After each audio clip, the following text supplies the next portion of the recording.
What is going on, everybody? Listen, my friends, they like to text me when it comes to sports. It makes sense, right? I'm a sports addict.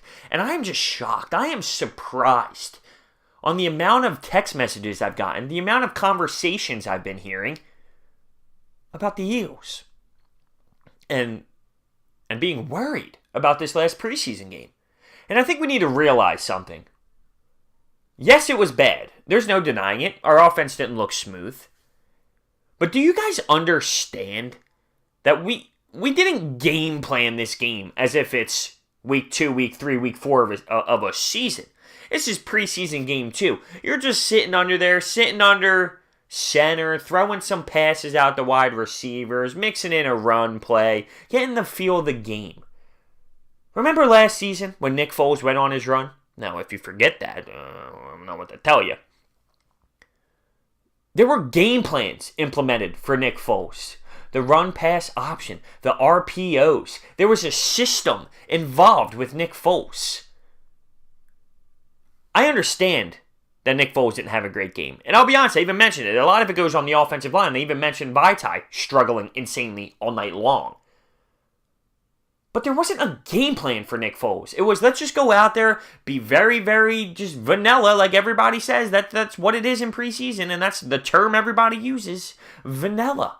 We're just going out there, we're just running some simple slants, some simple go routes, just to get the feel of a football game.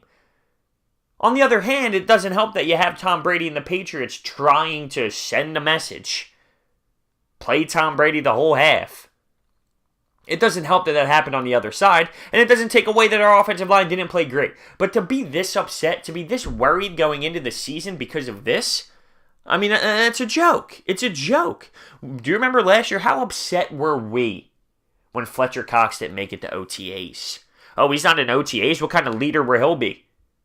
We're not going to be able to make it if our leader's not showing up to OTAs. Super Bowl champions. You look at the Browns last year in preseason, winning football games. Where did they end up in the regular season? It's just a different atmosphere. You're not going to show your plays. Doug Peterson's smart. You're not going to go out there in preseason and show other teams what you're going to do in live play when the games actually matter. I get it didn't look good. And I know that Doug P was a little upset. I know Jim Schwartz was a little bit upset. At the back end, though, now we're talking 4th string, 3rd string guys that won't even make the team.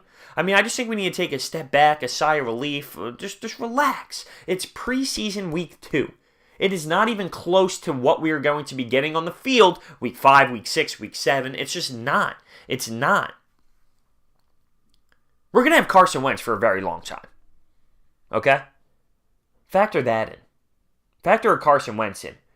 Regardless of the week 1, 2, 3, long picture, we're going to have Carson Wentz. Alshon Jeffrey.